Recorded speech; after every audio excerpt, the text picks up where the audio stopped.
What's good, y'all? It's your host, Coach Coop. I want to welcome you to the first episode of BEWELLBRO.org. Like I said a little earlier, this is where we bring just dope men of color to the space and just have authentic conversations around their journey, who they are as men, and how they actually see and perceive life. Today, I have the honor of having a really, really good friend of mine. He is a seasoned leader and community advocate. As director of the Taj Gibson Foundation, he drives impactful initiatives like renovating basketball courts and organizing peace walks to promote unity. He also runs a successful management firm, 3 Keys Management, guiding athletes and entertainers' careers. Additionally, he is the co-founder of GFB Development, a community-focused company dedicated to improving life for low-income families. Tameek's work reflects his commitment in empowering communities and fostering positive change. He is the baby boy of Brooklyn, through and through. Let's welcome my good friend Tameek to the BEWELLBRO Podcast. What's good, bro? Yo, I appreciate you, bro. Nah, no doubt, man. This is always dope when we kind of like get together and have conversation. And I just want to thank you, man, for allowing me into your space, man. You know, when we met through Angela, you know, like right off the rip, you kind of like embraced me and you embraced the work that I do. And I don't really take that lightly, man. So I just want to say I appreciate you, man. I appreciate you. I respect the work that you do. More need to be done. More need to do what you're doing. A lot of black boys, black and brown boys from our communities need people like us to look up to, and they see that it's not always about money. It's just about being a voice of reason, right? And reinforcing a lot of things that their parents is telling them to keep them out the streets. So I definitely commend you for what you're doing for the community. Yeah, man. Thank you, man. And in that, you talked about, you know, black boys. So on our podcast, you know, we don't just talk about all of your success. I want to dive into, you know, Tameek's MeekScript childhood. You know, tell us a little bit about your journey, you know, when you were a young man, you know, what was life like, and, you know, what kind of course did you go on in life, if you don't mind? Well, I was the average black boy growing up in the projects. I grew up in Fort Greene, Ingersoll houses. You know, most of the kids like me, single parent home, you know, mother on welfare. I was the oldest of 5 kids, you know, so I just was a kid running around in the projects, curious, with no worries. And just growing up, you know, I took a real strong liking to basketball, like most of us. And I think basketball really prepared me for life, right? Basketball kept me out of the streets for the most part of my life. And, you know, just growing up and just trying to figure things out, right? Not having a dad at home and having a lot of responsibilities, trying to be a father figure and be a kid at the same time. You know, just the everyday struggle of a Brooklyn kid, a black boy growing up in the ghetto. Yeah, man. And that's the thing, man. A lot of us mirror each other in that respect, where we are trying to navigate what it means to be a black boy, still have our fun, but those weights and responsibilities, you know, weigh on us. And we oftentimes don't get a chance to really just appreciate our boyhood, man. So, you know, you utilize basketball as like a way out. You know, did you graduate high school on time? What was that like? So basketball really did so much for me. Like, I think I could never ever repay that orange pill, because it just opened so many doors for me, right? Basketball really what got me through school. I wouldn't say I was the best student, but, you know, when I got to high school and when it started to get serious and I started playing in varsity, you know, you can't play basketball without grades. Yeah. So that's something that, you know, I wanted to play ball, so that I had to go to school, I had to go to class, and it helped me become an honor roll student, right? I graduated, the first person in my family to graduate high school, and I was eventually I wound up getting a scholarship to go to college, right? So I think that was the powerful thing to see my mother, single parent, right? Was my mom and my dad to see me walk across the stage, right? And like, my baby making it, my baby, going to become something. So basketball did so much for me, man. It's opened so many doors for me. I met so many dope people, right? And, so I just use my platform now to push it, to pay it forward to the next generation of student athletes, right? Or just kids that in the neighborhood and trying to figure it out, so I just always have to give back.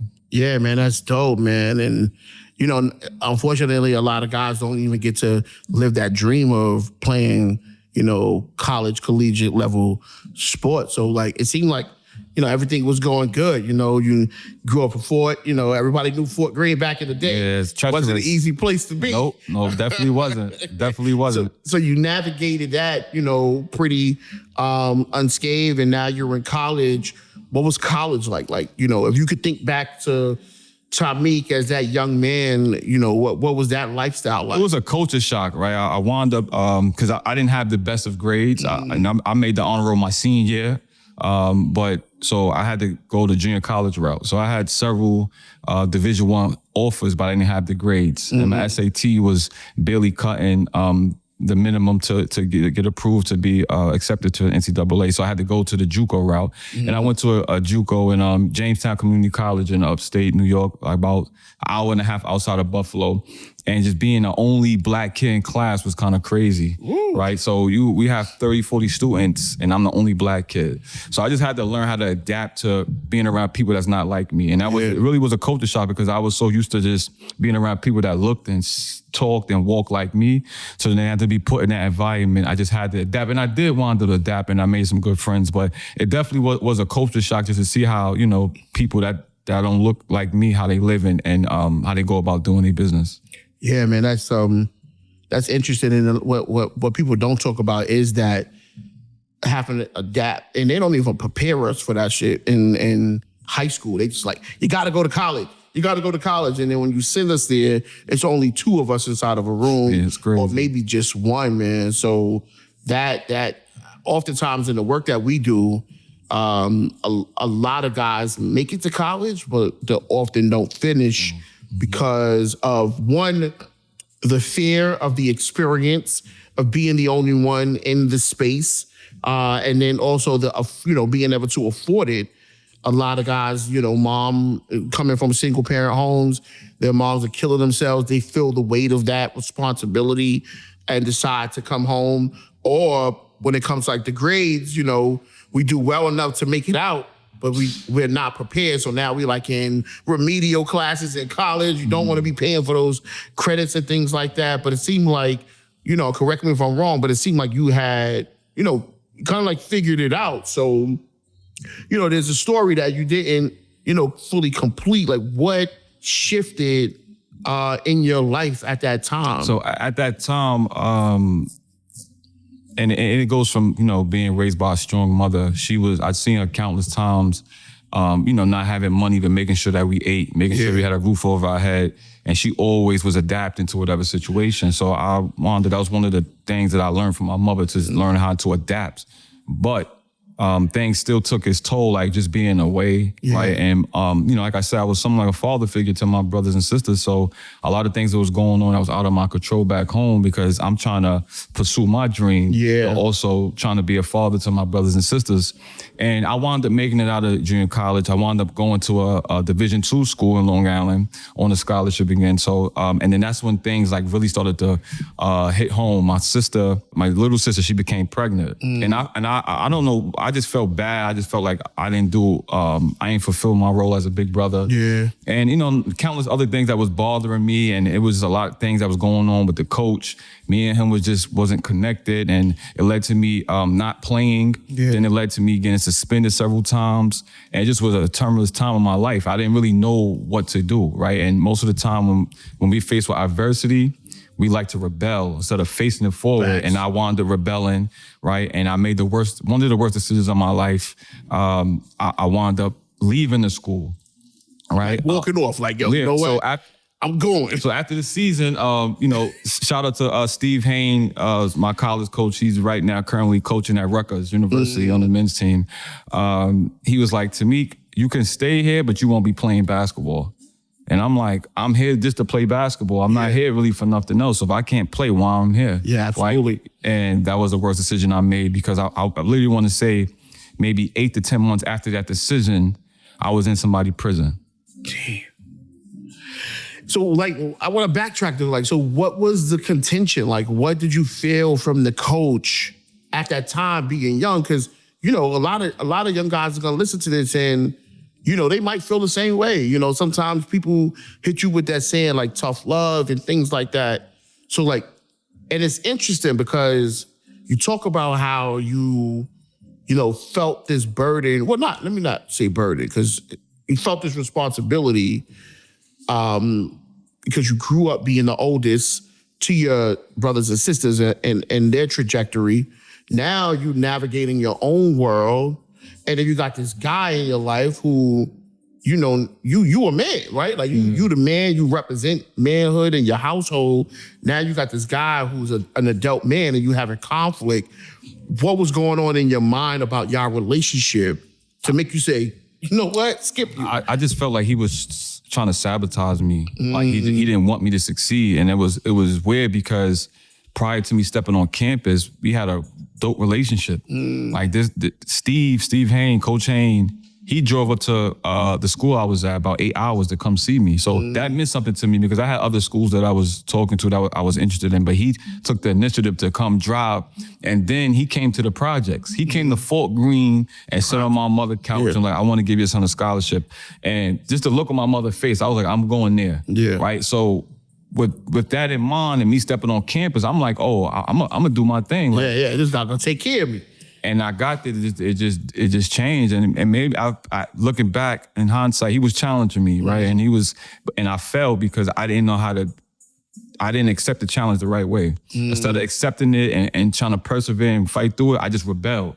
Like most of us do. You know, anytime we feel like somebody is doing us an injustice, we off the rip just want to rebel and not really evaluating the whole situation. So I just felt like he was sabotaging me, and it just became like I was just trying to show him up. So I would go to practice, right, and I'll do little things, bad body language, just to show him up, right. And at the time, I felt like I was, you know, I was giving it to him, but in reality, I was the only one that was losing because he had my destiny in his hands. Yeah, man, and then what he did was he threw it back in your lap. Like, listen, you can stay here. I care about you enough that I ain't gonna take your scholarship away, but you're not gonna be playing basketball, right? Yeah. Like, I could only imagine, like, that's a tough thing to process. Like, man, you ain't even really kicking me out.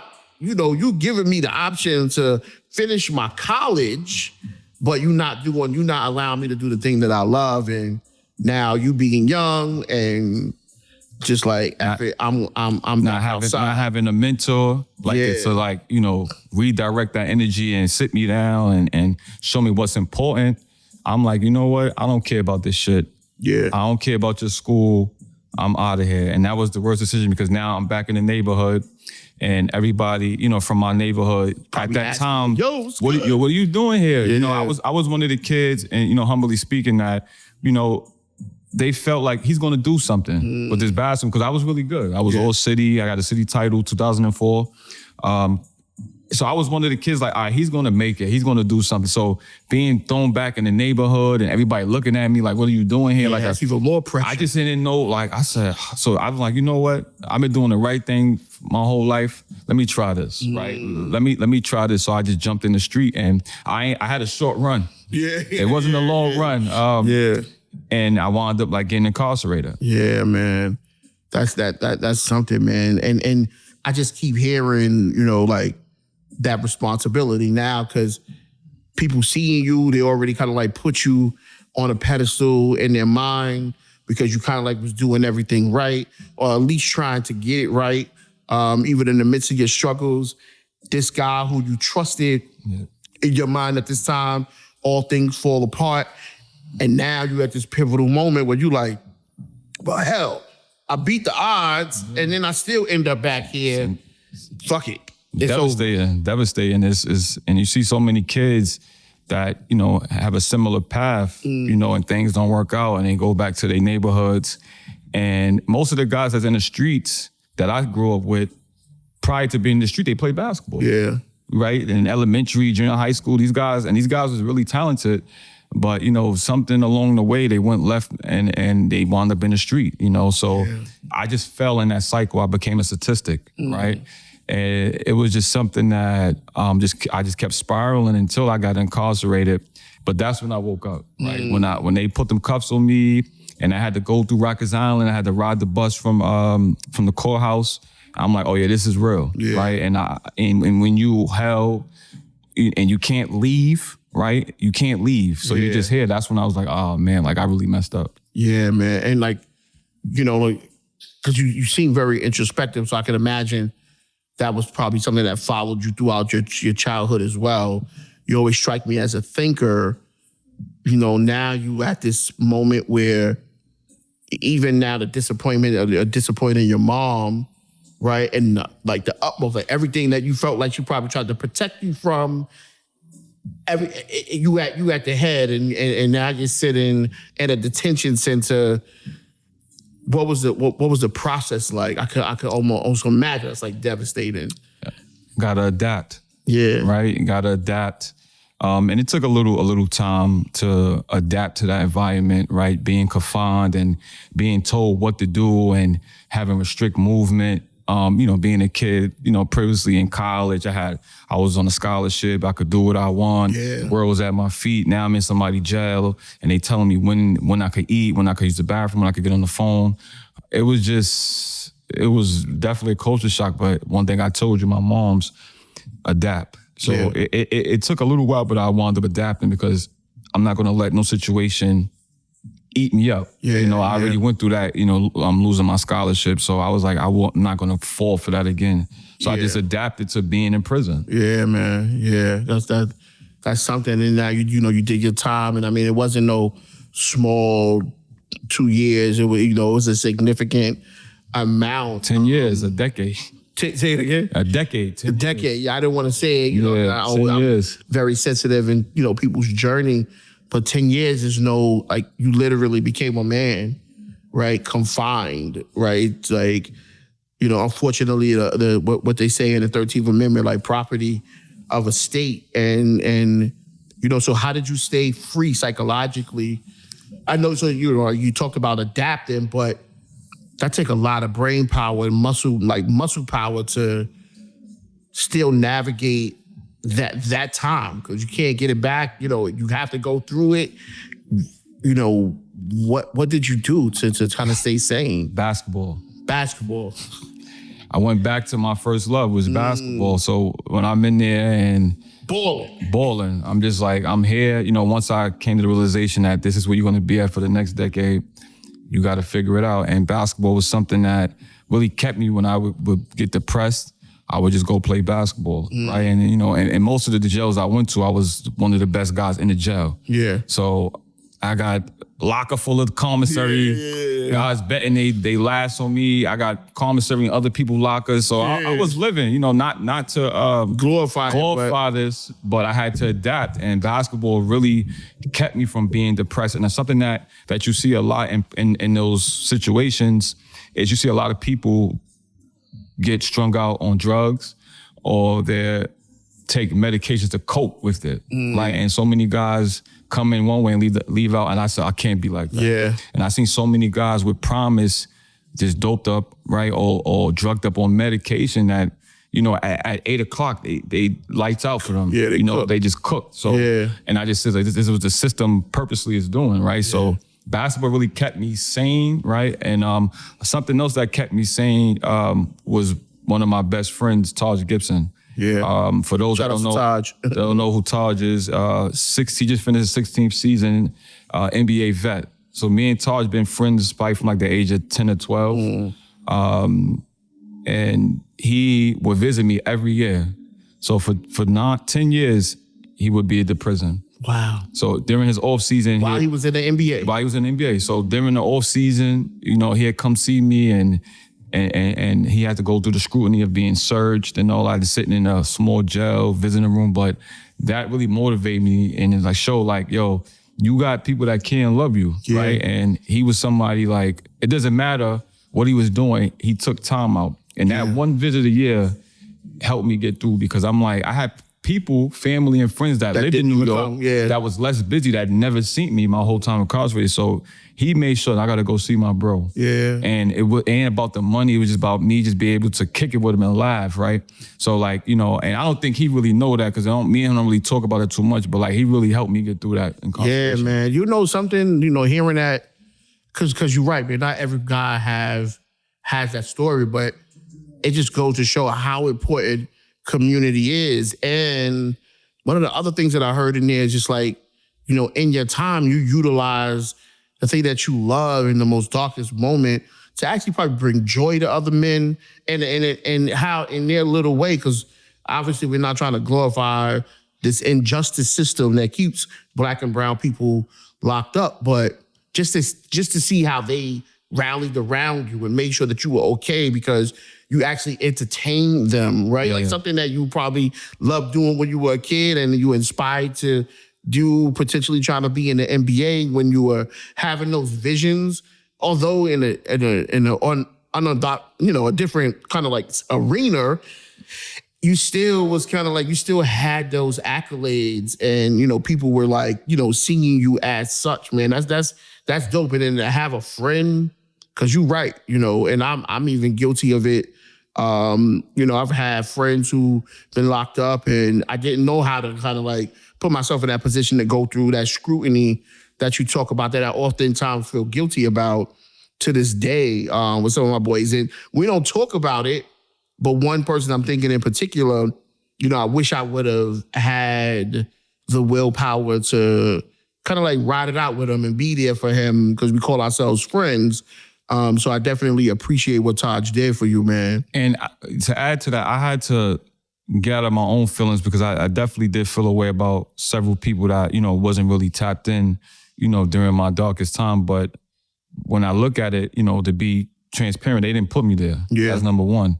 And number two, people got their own problems, and people trying to figure things out. But, you know, granted, he was there for me, and you know, and I definitely appreciate him for that.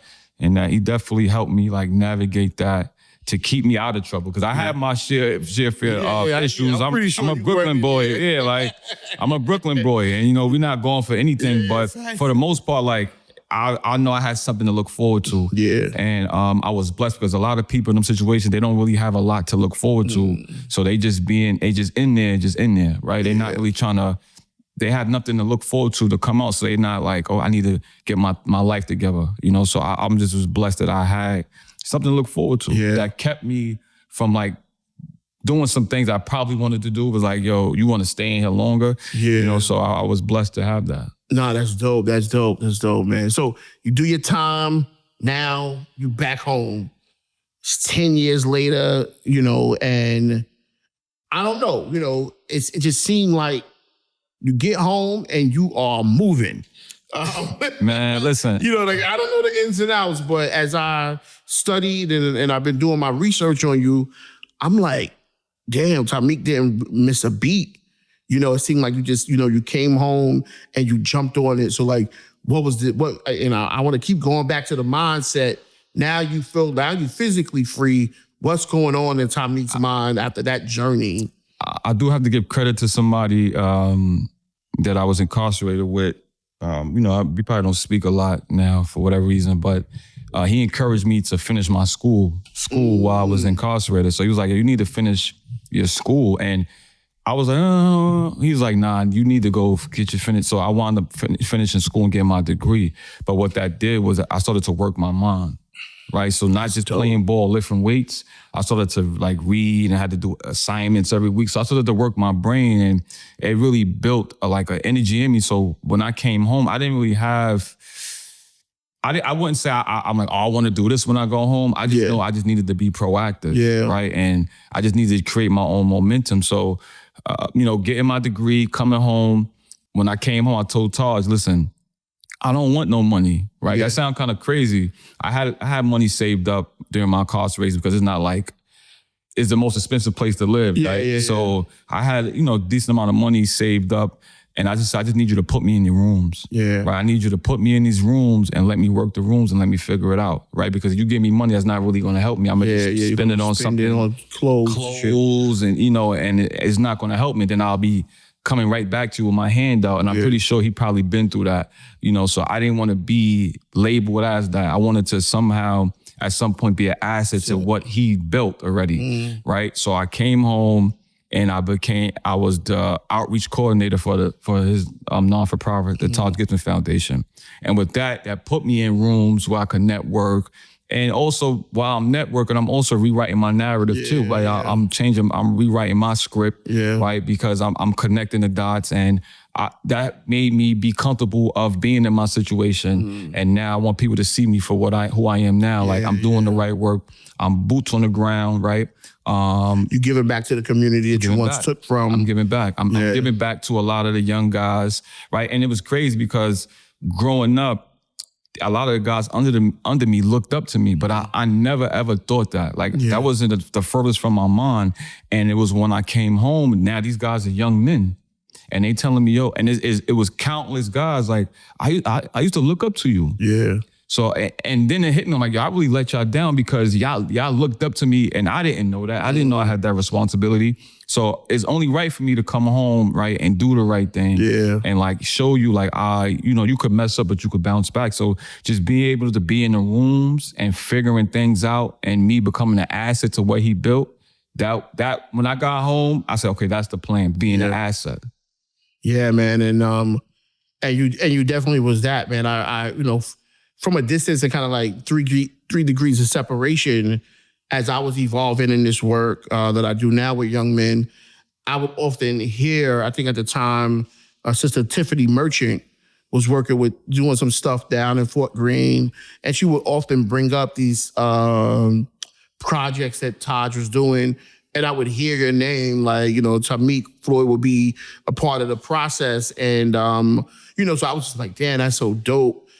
And then, when that cornerstone came on the corner of, I think it's at the far side, the middle side? No, the first side is my the first side. Yeah, Murder and Prince, yeah.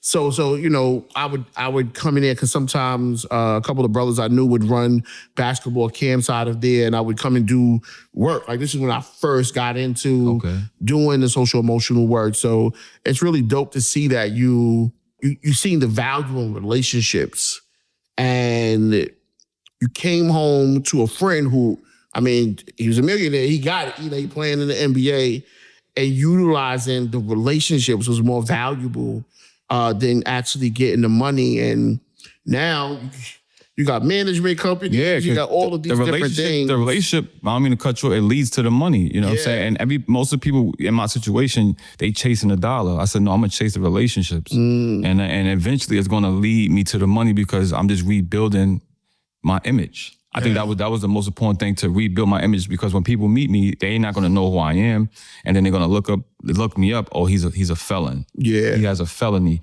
right? But now when you look me up, you're gonna see so many other things that when you Google my name, because it really bothered me, right? When I came home, I Googled my name. The first thing you see is me in the newspaper for my case, right? And I'm like, oh man, right? And it was a funny situation. This one young woman I met, she took a liking to me doing business, and she didn't know my situation. And at the time, I was embarrassed, right? Who want to say I just came home a felon? Yeah. And I guess she must have looked my name up, and she said, "You did prison time?" And I was like, "Yeah." And it's like I could tell that the relationship kind of fell off, shifted, right? So I was like, yo, I got to do more, right? So now if you Google my name, it's a whole bunch of other stuff. But it's a whole bunch of positive stuff. Really? So, but yeah, just being an asset and like really understanding the value in relationships, the power that they have is more powerful than money, right? And when I learned that, I was like, the money gonna come. Focus on the building like real relationships. And that's what I've been doing ever since I've been blessed to come back home. And it makes it difficult for people to then judge you for a thing that happened. Right? Like oftentimes we feel like the choice that we made is actually who we are. Nah, you've been a relational guy, right? Like you've been a father figure. So you just came home and actually just focused and been more intentional about being something that you already were. And yeah, man, that shit is like, to me, you know, after kind of like reading and understanding, I'm like, well, to your point, everything that you've done thus far is at the top of Google, you know, Google, like yeah. seeing you on, you know, building housing for people in your community, all of the basketball court stuff, like that's amazing. And again, I want to go back to like, you met me, was like, yo, you need basketball tickets for your young men? I'm like, who the hell does that? Like, you don't know me from a can of paint, but you just seen the work, and that's relational. That made me like, man, that's an angel right there. Like, you have that spirit, bro. So like, I want to ask you, you know, you have these companies, you do have the track record. You're a Black man navigating a space that is predominantly white and white male. Yeah. How do you navigate that? Like, do you like I'm very interested in it's relationships. So going back, so I started out working with the foundation, and then, you know, and Taj is my brother, but also business is business. So it's two separate things. And I think, you know, once he seen that I was, you know, good at what I was doing, he felt comfortable now bringing me when it's for business.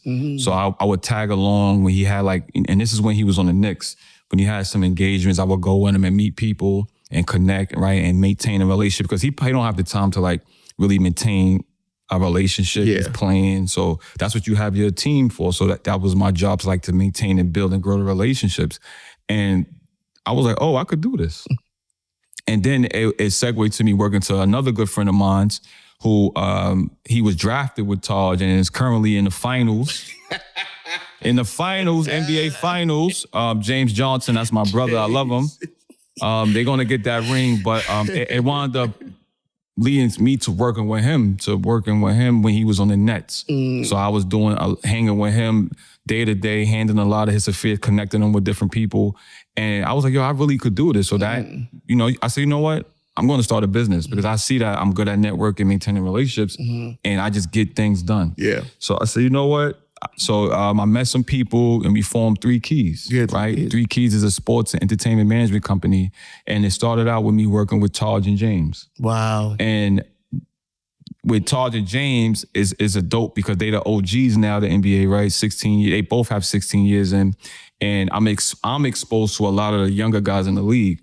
So a lot of their teammates look up to them, right? Because they're good character guys. Yeah. 2 different personalities, good character guys, right? And now they speak so highly of me, right? So now when they guys meet me and I'm around, is okay, I'm a part of that cycle. Because they know they have their guard up. These guys, young Black men with millionaire and people coming at them left and right. So they're very cautious of who they connect with. So that helps break that barrier because of who's stamping me. And then now I'm just in there and they just see, okay, no, Meek is really about his business. So like that helped me get into the space. But obviously there's more struggles because like in any other industry is gatekeepers. Yeah, man. Right? But I think I started this company a year and a half ago, but what's unique is we want to give other, Black and brown agents an opportunity, right? Because a lot of what happens is a lot of agents, they get their license to become certified MBPA agent. But if you're not walking in the doors with a Ja Morant, right, or top 10 pick, these agencies ain't going to give you they're not going to. We want to change that. We want to give you a look. Obviously, you have to be able to do the job, right? But we have enough relationships and experience in the business of basketball, right, that we could connect a lot of dots. So my 3 keys is like really focusing, right, and being innovative of how we operate, and like really want to give up and coming agents an opportunity to prove themselves in that space. That's dope because I mean, no one teaches you about being a sports agent at no level in high school, and oftentimes there's many young men who don't make it playing basketball. They think that is over, and I oftentimes at nausea be like, the basketball industry is damn near almost on its way to being $1 trillion industry, sports-wise. You could be so many different things. Why don't you try sports management? Both in the way that you do it or through physical therapy or medicine or marketing or there's so many jobs and sports. So it's amazing how you were able to, or you kind of like cultivating this new wave to try to bring young inspiring agents or sports players who know the game, right? Because you always have a guy that may be like on the bench and he's not really getting playing time, but he got the mind for the game. He understands players and things like that. So that's amazing, man. So doing Three Keys and like what's your vision for it? The vision I is, know that you want to bring the agents in, but what else do you want to do with that? the vision is at some point to sell it down the lines and cash out and still have some type of ownership and just to sell it. But really, like I said, to empower. I just see how people don't really get the opportunities that they should be able to get. Yeah. I feel it's not enough of Black, brown guys that's leading and running their own agency, working under someone, which is cool. But a large percentage of the NBA is Black and brown. And they come from our communities, right? Yeah. And I feel like an agent, right? And I currently have 2 agents that work under me. And my thing is like, you have to be a mentor to these guys. Yeah. I don't want anybody who just see them as dollars. You're not Three Keys. You're not Three Keys material. Yeah. Right? An agent should be a mentor. So just like I could negotiate your contract, I should be able to help you navigate life, right? Because there's life after basketball. Yeah. At some point, basketball stops. So what's next? Like, how are you helping these guys navigate the next chapter in their life? How are you empowering their immediate family? And because a lot of agencies, they don't care about none of that. They just want you to go out, perform, and it's time to negotiate, you negotiate, right? We don't want to be that. We want to help you along the way of the process. We want to empower your immediate circle, right? To be an asset to what you have going on, just like I was an asset to Taj. Yeah. So like just things, that's what I want Three Keys to be known for, right? I don't want to move and operate how Clutch and CAA and all these other big agencies, to each their own and more power to them, but we're different. Yeah. I really want my company to be family-based, community-based. Because we're a community at the root of everything. I'm still community. Community is really what got me to this point, right? So just like you're a community guy, so everything I do got to feel like community. That's dope, man. I love it. And to your point, you kind of like, I could see the relationship that you have with the players. Like when they did win the Pacers, they beat my Knicks. It's all love. Yes, it's all love until after the championship. It's still a little hatred there. But I wanted to report your Instagram page because you have a picture of you, James, I think Obi topping, Obi traded top. Yeah, they traded Obi, so he's not really a trader. But he definitely was doing too many good dunks in the series against the Knicks. Shout out Obi. Yeah, shout out to Obi and the whole family too. The whole family is dope. But you could see the relationship between you and James, and not. I mean, obviously you've seen it with Taj, but it was dope to see that you were able to celebrate those moments with those guys, and it wasn't like, it didn't feel like business, right? And I could sense that in your company, and it's something that you do all around. I mean, like now y'all are in the process of trying to build affordable housing. Yeah, tell us about that, man. We can't let that go. So I got to backtrack, but prior to me coming home and doing a lot of the work I was doing, and just Taj believing in my abilities to connect them with certain people. I connect them with a group of guys, and they was in the real estate industry. Now that's foreign to me. It was foreign to me. It's not now, but I never thought that I would be a licensed realtor, which I am, right? And then to have a felony, so it's hard to get a license to be a licensed realtor with a felony, but I got it. But that was just something that we never thought about. And growing up, and prior to my incarceration, right across the street from my mother's apartment, they was building a condominium. So we just look at it, okay, but not really taking a deeper look into it. And all these condominiums and these high rises was being developed in our communities, right? And when these buildings go up, our community could never benefit off that. Yeah, so it's like the building or nothing. It's like, so everything around our community is evolving but us and our people, right? These condominiums, our community doesn't have access to none of the amenities, right? So it's like we've been living here struggling for all this time, and people get to move in and enjoy it better than us. Yeah. And so when I got my license, I started to look at things different. right? So it's like I'm looking at things from a different scope, from a different lens. And that with us being pillars of our community, it was an opportunity that came about. The Boys and Girls Club on 249, so across the street from Farragut Houses, is actually somewhere that me, Taj, and my other partner, Malik, we grew up going to that. Yeah. Boys and Girls Club. Yeah, like Boys and Girls. I remember my daughter went there, summer camp. I spent so many Saturdays in there playing basketball. I spent so many days after school going there. My mother had to work 2 jobs. She needed somewhere for me to be. I used to be in there running around. PZ had kid playing basketball, ashy knees, right? And then I also attended the school as around the corner. 287. So a local developer, Alloy Development, great guys. They've been in the business for 2 decades. I think last week was their 20th year in business. Wow. So they develop a lot of the Dumbo area. So they're responsible for. Their latest project they had is 505 State Street. Is across the street from the Apple Store. Yeah. So that's their latest project. It's like a 40-story building. Yeah, that big building right on the. It's like the triangle. Yeah, it's like exactly. Yeah, it's a triangle. So that's their building, right? Oh. So these guys are great at what they do.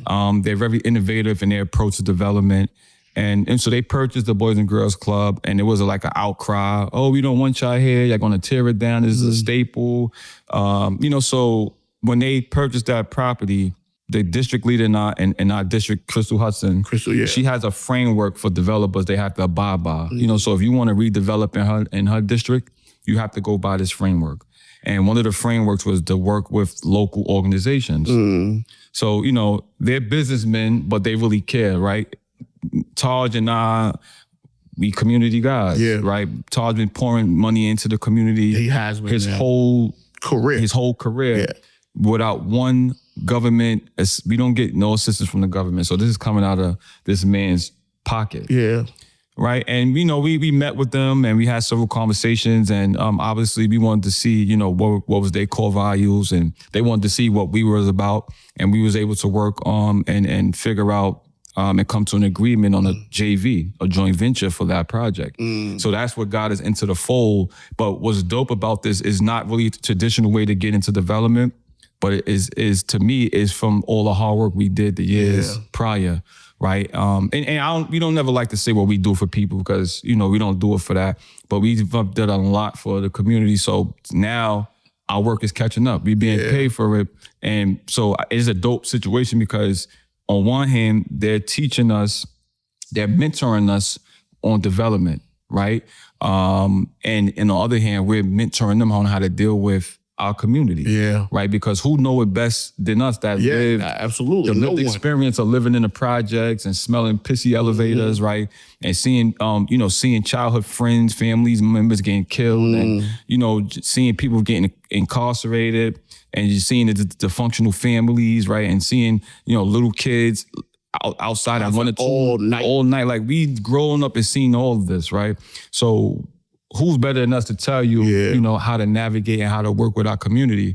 And to date, it's been a dope relationship. And, so with the JV, we have to go through a ULIP process, which ULIP means is a rezoning process. And once we get through that, then we'll be able to rezone the building. And the goal is to bring a new community facility, right? Because the Boys and Girls Club is outdated. Yeah. They don't have real programs. Yeah. There's no windows on the first floor, so it's like prison. But there's no program. There's no real programming. So we want to bring, real programming, right? State-of-the-art facility with mixed income building. Wow, man, that's kudos, bro. Like a lot of people don't think like that. And again, the through line is like this relationship building and patience and perseverance and just taking your time with your work. It's amazing, man. If you could just kind of like go back and just give advice to the young Tameek in the world that's like maybe navigating, on his way to graduate and about to step foot in an environment that he doesn't know, or the young Tameek that's about to unfortunately navigate a world where it's not that bright and beautiful. What would you tell him? You got to learn how to deal with adversity. Like, I didn't know how to deal with it. I thought I did. I thought I knew it all. I didn't know it all. And I wasn't about my business. You know, so if I could tell my younger self, it would be, learn how to deal with adversity and be more about your business, right? I was I was a 21, 22-year-old kid, really. And a lot of other guys that grew up with me were kids too. Yeah. So where you supposed to be an adult, we wasn't adults because we didn't handle things as adults. But that goes along when going back, you're not growing up with a dad. Yeah. Could teach me certain things, right? I'm growing up seeing drug dealers. So, these are guys that I wouldn't say look up to, but these are guys that I see, I think they cool. But, they don't even have their lives in order. Yeah. So it was just a cycle of seeing the wrong things. So when things occur, I don't know how to deal with it the right way. So that's definitely like the best advice I feel like I give my younger self is to learn how to deal with adversity and be about your business. Yeah, man, that's dope. And one last question, like thinking about your life, and I mean relationship and perseverance is definitely top of my mind. But if you had to name it a title, like if it was like a hip hop song, so we do something called Soundtrack of My Life, what would be the name of the soundtrack to your life? It's all in the script. It's all in the script. Like my life, all our lives is movies and we're the main actors. So I'm choosing to be the narrator of my script, right? A lot of times we choose not to be the narrator because we get tricked out of our spots. Yeah. And you go to prison, now you're not the narrator no more because somebody else is dictating your script. So me, it's like all in the script. I'm the star. I'm gonna write the script. Yeah, man, that's dope. And that's indicative to like this work, man. You have to your very point, Ty, you have to be willing to write your script. And that's a lot of intentionality, right? Because when you write it, you're thinking about all of the possibilities that could happen. So it puts you in a position to maneuver in a certain way, to dodge certain pitfalls that if you're not writing it or you just go on with the flow, now you end up in situations that like what happened, and it's almost shocking. I always tell like even our young men, like you live in an out-of-body experience. Like in your mind, you got a whole nother story than your reality. Yeah. And once those two things catch up, you start to ask yourself, well, how did I get here? Like you're not even, what you doing every day, you're not even conscious of. So I definitely love It's All in the Script. And then the last thing, man, what's next? Like what's next on the horizon? I know, Oh man. so many things happening. So we just started a real estate team called Build with Ye. So Angela Yee is the face of the team. Definitely Angela been buying up a lot of houses. Yeah. So we just looked at something yesterday, actually in Harlem. A developer reached out and wanted us to come look at it and try to see if we could sell it. But I think like that's next, like to really roll out that initiative of advocating for home ownership. Yeah. And teaching people the process to become homeowners. I think that's very important to to work towards owning yours and not just renting. And just keep paving the way. You know what I'm saying? Keep paying it forward, connecting with brothers like yourself, and staying out the way. Yeah. So I'm paving the way and staying out the way. Yeah. Being in your lane. Don't jump in no lanes. Yeah, stay in your lane. I'm good. I'll stay in my lane. It's just, it's a crazy time right now. So much going on and it's easy to get caught up, right? Social media is easy to get caught up and, some people and people lives ain't going the right way. They want to pull you down. Yeah. So it's like navigating of who to be around or who not to be around because I think that's important because like it's so much people I really want to help. Yeah. Right. And I'm still not at where I need to be. Like people look at me and they may think I'm here and there and no, I'm not, if that's what you think, but it's so many people I want to pull along the way, but I don't want to jeopardize what I have already. Yeah, absolutely. Sometimes you can pull the wrong person and they jeopardize everything you have. Yeah, bro, that's critical a lot of time. And, they often call that like survivor's guilt, where you reach the level and then the first thing we do is we tend to look back. And, something I learned early is like the level that you on is the level that you on. When you move to the next level, that's when you can pull somebody up, right? Because now they'll be on that level and you will be on this level. If both of you are on the same level, that's how oftentimes the foundation crumbles because it's not strong enough to hold too many people. So like, I teach my young men all the time, like, it is not selfish to be selfless. Like you can go as far as you want, but I think it's something that you said, the relationships, like, always look back, right? Like, it's okay to look back, but it's not okay to be in the spot and then put too many people in the spot because first, you won't be able to feed everyone. Yeah. Two, you figuring it out. Still figuring it out. Like, yeah. And then the last, I think the most important part is that if we all stand on the same foundation, you're gonna get a crack. Yeah. So it's like, that's a fact. How do we elevate? How do we get to that next level, which is super critical, man? The problem is, bro, people, they just go off, in this day and age, they go off social media, so they be like, oh, he or she made it. Yeah. And they just feel like you acting funny or, you know, you now you don't know me. It ain't that. Like, we still figuring it out, but yet you're not patient enough to wait. Yes. So you just like, and then I just seen so many relationships go left, right? So I'm very wary of that, and I pay attention to things like that. So I just think that's something that I wanted to touch on because, you know, a lot of other brothers and sisters is, you know, they're trying to find their way. Yeah. And people, if you're really down for that person, you got to be patient. Yeah, you have to. And I mean, yeah, bro, your whole life is indicative of timing and patience. Somebody will look at 10 years and, you know, unfortunately being incarcerated and be like, oh, it's over. And it's like, nah, you still got so much more to do, so much more life to live. And I love the fact that you adapted, you know, like that's a beautiful trait and a characteristic to have because you could have just gave up and turned 10 into 20, being in there and raging out. And because oftentimes we see that with brothers and then to come home and be like, yo, Taj, like I appreciate the money, but I want the relationships. Like that's critical, man. Like, cause you understand that the money is the tool, the relationship is the goal. There's just so many gems I just felt like you dropped that I wanna just reiterate. And then also like, one of the things that I appreciate about you is that you're always moving. So like you allow yourself to evolve, like, you know, utilizing basketball as your love to manage these healthy relationships with these NBA players who actually need it.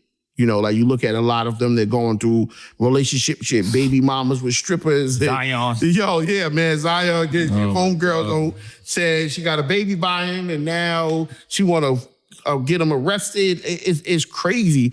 People like Puffy, like, all of this wealth, it drives you insane to do things as a beside who you are, who you truly are, because I believe that they all have good hearts. And I think that you still don't allow, because I'm pretty sure you have navigated some amazing spaces. You still stay humble, man. And I think that is what we need, bro. So I just want to, you know, give you your flowers now. Appreciate that, man. Yeah, man. And, you know, just keep doing what you do, bro. It's beautiful. Appreciate that, bro. Yeah. So, you know, that's it. Yo, you know what? Tell people where they can follow you if you want folks to follow you.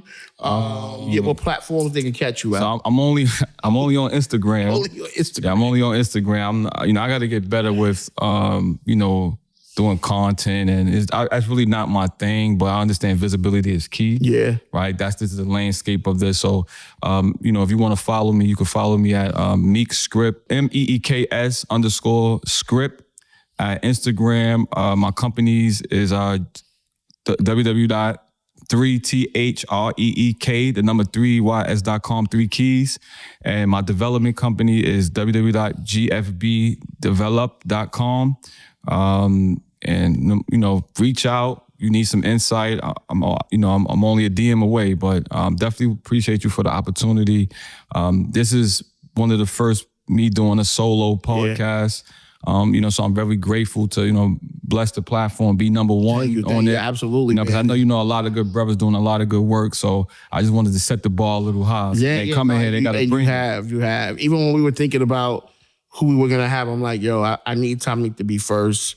And I realized that you come across like real reserved. So I was just like, I want to have a conversation with somebody that authentic, and be able to tell the story of the highs and the lows. So yeah, man, I'm excited. I'm excited for it to come out. And Yeah, man. Just the people out there that's listening or watching us on all of the streaming platforms, make sure you follow www.bewell.org. It is a full immersive bonus site for men of color. It's super dope. And in all of the streaming platforms, Spotify, YouTube, Instagram, you name it, TikTok, BEWELLBRO.org. And I'm your host, Coach Coop. Until next time, people. Later.